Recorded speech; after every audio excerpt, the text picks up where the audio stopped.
Amerika universitetlariga faqat IELTS kerakmi deganlar uchun. Yo'q, bizda Duolingo til sertifikati ham bor. Bu til sertifikatining qulaylik taraflari shundaki, buni uyda o'tirib topshirsangiz ham bo'ladi.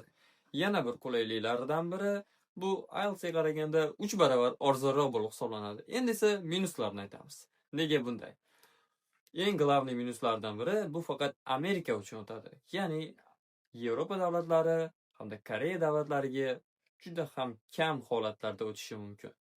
Endi esa keyingisi uyda o'tirib topshirsangiz bo'ladi degani ChatGPT, Gemini, AI ishlatasiz degani emas. Mana u narsadan saytdan chiqib ketsangiz yoki AI ishlatib turib boshqa saytga kirsangiz yoki ko'zingizni o'ngga chapga olib hadeb qaraversangiz bu joydan chiqib ketadi yoki testdan butunlay chiqib ketadi degani. Shu sababdan har narsani plusi bordek, har narsani minusi ham bor. Bu narsani ham bilib olganingiz yaxshiroq.